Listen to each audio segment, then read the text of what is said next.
नमस्कार। ज़िंदगी सुपरफास्ट में आप सभी हिंदी प्रेमियों का बहुत बहुत स्वागत, वंदन, अभिनंदन। तो सुनते हैं बाबू जयशंकर प्रसाद की कहानी पाप की पराजय। घने हरे कानन के हृदय में पहाड़ी नदी झिरझिर कर बह रही है। गांव से दूर बंदूक लिए हुए शिकारी के वेश में घनश्याम दूर बैठा है। एक निरीह शशक मारकर प्रसन्नता से पतली पतली लकड़ियां में उसका जलना देखता हुआ प्रकृति की कमनीयता के साथ वह बड़ा अन्याय कर रहा है, किंतु उसे दायित्व विहीन विचारपति की तरह बेपरवाही है। जंगली जीवन का आज उसे बड़ा अभिमान है। अपनी सफलता पर आप ही मुग्ध होकर मानव समाज की शेषवा अवस्था की पुनरावृत्ति करता हुआ निर्दय घनश्याम उस अधजले जंतु से उदर भरने लगा। तृप्त होने पर वन की सुधि आई, चकित होकर देखने लगा कि कैसा रमणीय देश है। थोड़ी देर में तंद्रा ने उसे दबा लिया। वह कोमल वृत्ति विलीन हो गई। स्वप्न ने उसे फिर उद्वेलित किया। निर्मल जलधारा से धुले हुए पत्तों का घना कानन, स्थान स्थान पर कुसुमित कुंज, आंतरिक और स्वाभाविक आलोक में उन कुंजों की कोमल छाया, हृदय स्पर्शकारी शीतल पवन का संचार अस्फुट आलेख्य के समान उसके सामने स्फुरित होने लगे। घनश्याम को सुदूर से मधुर झंकार से सुनाई पड़ने लगी। उसने अपने को व्याकुल पाया। देखा तो एक अद्भुत दृश्य। इंद्रनील की पुतली फूलों से सजी हुई झरने के उस पार पहाड़ी से उतरकर बैठी है। उसके सहज कुंचित केश से वन्य कुरुवक कलियां कूद कूद कर जल लहरियों से क्रीड़ा कर रही हैं। घनश्याम को वह वन देवी सी प्रतीत हुई। यद्यपि उसका रंग कंचन के समान नहीं, फिर भी सांचे में ढला हुआ है।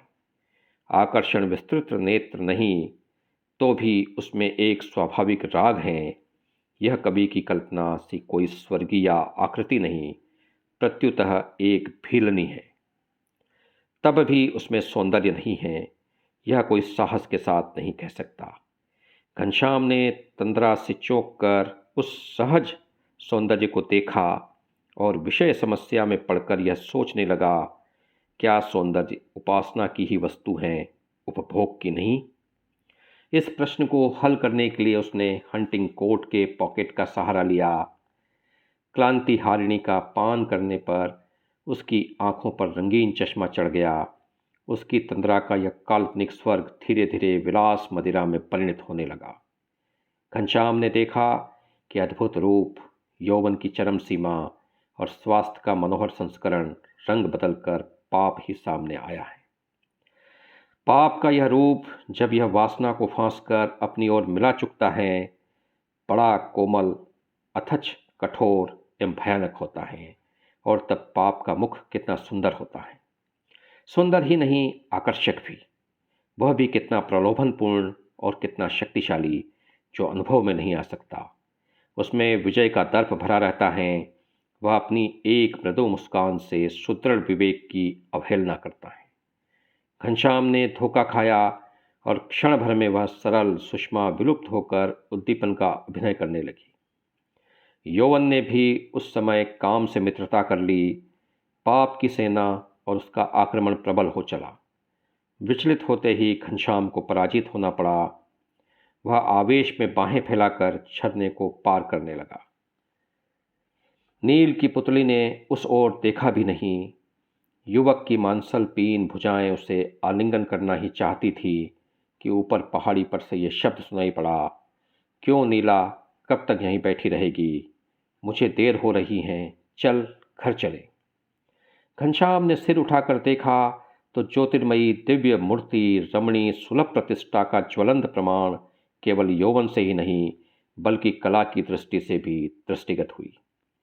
किंतु आत्मगौरव की दुर्ग किसी की सहज पाप वासना को वहां फटकने नहीं देता था। शिकारी घनश्याम लज्जित तो नहीं हुआ, पर वह भयभीत भी था। पुण्य प्रतिमा को के सामने पाप की पराजय हुई। नीला ने घबरा कर कहा, रानी जी, आती हूँ। जरा मैं थक गई थी। रानी और नीला दोनों चली गई। अब की बार घनश्याम ने फिर सोचने का प्रयास किया। क्या सौंदर्य उपभोग के लिए नहीं, केवल उपासना के लिए है? खिन्न होकर वह घर लौटा, किंतु बार बार वह घटना याद आती रही। घनश्याम कई बार उस झरने पर क्षमा मांगने गया, किंतु वहां उसे कोई न मिला। जो कठोर सत्य है, जो प्रत्यक्ष है, जिसकी प्रचंड लपट अभी नदी से प्रतिभासित हो रही है, जिसकी गर्मी इस शीतल रात्रि में भी अंक में अनुभूत हो रही है, उसे असत्य या उसे कल्पना कहकर उड़ा देने के लिए घनश्याम का मन हट कर रहा है।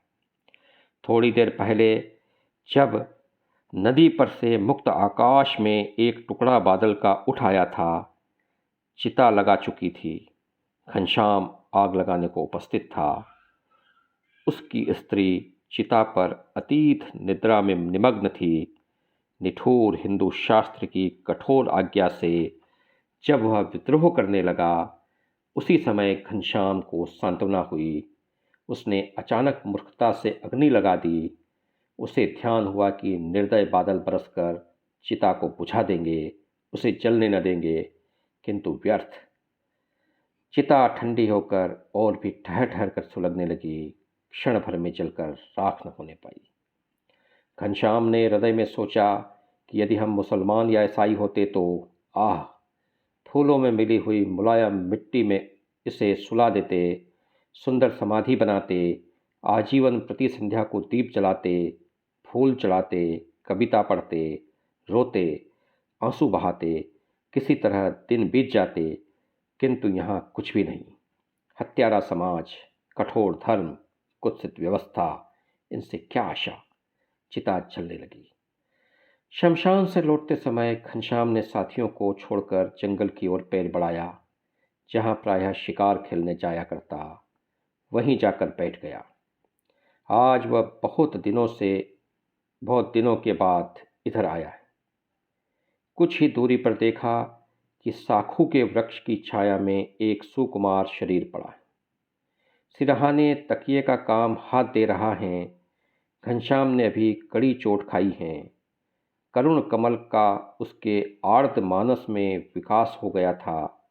उसने समीप जाकर देखा कि वह रमणी और कोई नहीं, वह रानी है, जिसे उसने बहुत दिन हुए एक अनोखे ढंग में देखा था। घनश्याम की आहट पाते ही रानी उठ बैठी। घनश्याम ने पूछा, आप कौन हैं, क्यों यहाँ पड़ी हैं? रानी बोली, मैं केतकी वन की रानी हूँ। तब ऐसे क्यों? समय की प्रतीक्षा में पड़ी हूँ। कैसा समय? आपसे क्या काम? क्या शिकार खेलने आए हैं? नहीं देवी, आज स्वयं शिकार हो गया। तब तो आप शीघ्र ही शहर की ओर पलटेंगे। क्या किसी भीलनी के नयन बाण लगे हैं? किंतु नहीं, मैं भूल कर रही हूँ। उन बेचारियों को क्षुधा ज्वाला ने जला रखा है। ओहो, वह कड़े में धसी हुई आँखें अब किसी को आकर्षित करने के सामर्थ्य नहीं रखती। हे भगवान, मैं किस लिए पहाड़ी से उतर कर आई हूँ? देवी, आपका अभिप्राय क्या है? मैं समझ न सका। क्या ऊपर अकाल है, दुर्भिक्ष है? नहीं नहीं, ईश्वर का प्रकोप है, पवित्रता का अभिशाप है, करुणा की विभत्स मूर्ति का दर्शन है। तब आपकी क्या इच्छा है? मैं वहाँ की रानी हूँ।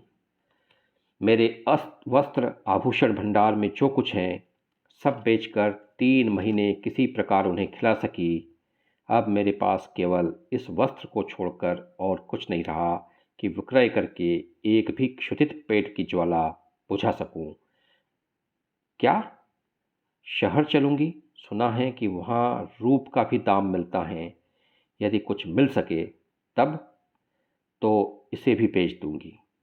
अनाथ बालकों को इससे कुछ तो सहायता पहुंच सकेगी। क्यों? क्या मेरा रूप बिकने योग्य नहीं है? युवक घनश्याम इसका उत्तर देने में असमर्थ था। कुछ दिन पहले वह अपना सर्वस्व देकर भी ऐसा रूप क्रय करने को प्रस्तुत हो जाता। आज वह अपनी स्त्री के वियोग में बड़ा ही सीधा, धार्मिक, निरीह और परोपकारी हो गया था। आर्थ मुमुक्षु की तरह उसे न जाने किस वस्तु की खोज थी। घनश्याम ने कहा, मैं क्या उत्तर दूं? क्यों, क्या दाम न लगेगा? हाँ, तुम आज किस वेश में हो, क्या सोचते हो, बोलते क्यों नहीं? मेरी स्त्री का शरीरांत हो गया। तब तो अच्छा हुआ, तुम नगर के धनी हो, तुम्हें तो रूप की आवश्यकता होती होगी, क्या ऐसे क्रय करोगे? घनश्याम ने हाथ जोड़कर सिर नीचा कर लिया। तब उस रानी ने कहा, उस दिन तो एक भिलनी के रूप पर मरते थे, क्यों, आज क्या हुआ? देवी, मेरा साहस नहीं है, वह पाप का वेग था। छी, पाप के लिए साहस था और पुण्य के लिए नहीं। घनश्याम रो पड़ा और बोला, क्षमा कीजिएगा, पुण्य किस प्रकार संपादित होता है मुझे नहीं मालूम, किंतु इसे पुण्य कहने में संकोच होता है। इसी समय 2-3 बालक, 4-5 स्त्रियां और 6-7 भील अनाहार क्लिष्ट शीर्ण कलेवर पवन के बल से हिलते डुलते रानी के सामने आकर खड़े हो गए।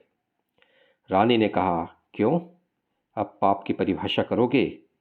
घनश्याम ने कांप कर कहा, नहीं, प्रायश्चित करूंगा, उस दिन के पाप का प्रायश्चित करूंगा। युवक घनश्याम वेग से उठ खड़ा हुआ और बोला, बहन, तुमने मेरे जीवन को अवलंब दिया है। मैं निरुद्देश हो रहा था, कर्तव्य नहीं सूझ पड़ता था, आपको रूप विक्रय न करना पड़ेगा। देवी, मैं संध्या तक आ जाऊंगा। संध्या तक? और भी पहले। बालक रोने लगे, रानी माँ, अब नहीं रहा जाता। घनश्याम से भी नहीं रहा गया, वह भागा। घनश्याम की पाप भूमि देखते देखते काली और छकड़ों से भर गई। बाजार लग गया। रानी के प्रबंध में घनश्याम ने वहीं पर अकाल पीड़ितों की सेवा आरंभ कर दी। जो घटना उसे बार बार स्मरण होती थी, उसी का यह प्रायश्चित था। घनश्याम ने उसी भिलनी को प्रधान प्रबंध करने वाली देखकर आश्चर्य किया। उसे न जाने क्यों हर्ष और उत्साह दोनों हुए। तो हमने बाबू जयशंकर प्रसाद की कहानी पाप की पराजय सुनी। तो निश्चित रूप से जब मन के भाव बदलते हैं, वासना से, काम से रहित व्यक्ति जब बड़ा सोचता है, पुण्य के भाव से किसी चीज को देखता है, तो स्वतः ही पाप की पराजय सुनिश्चित हो जाती है। मनुष्य कई बार आवेग में, आवेश में, उत्तेजित अवस्था में उपभोग की तरफ बढ़ जाता है, किंतु उसे यह समझ में आता है कि उपभोग नहीं, उपासना जीवन का अर्थ है, जीवन को अर्थ देती है, जीवन को महत्व देती है, जीवन को समग्रता देती है। तो जीवन का जो सच है वह उपभोग में नहीं, उपासना में है। तो जब उपभोग से उपासना की यात्रा संपादित हो जाती है, तो पाप की पराजय हो जाती है और पुण्य की विजय हो जाती है, जैसा हमने इस कहानी में देखा। और इस कहानी को सुनने के दौरान लगभग 14 मिनट इस सफ़र में आप हम सफ़र रहे, इस यात्रा में आप मेरे साथ रहे। आपका पूरी विनम्रता के साथ बहुत बहुत धन्यवाद, प्रणाम।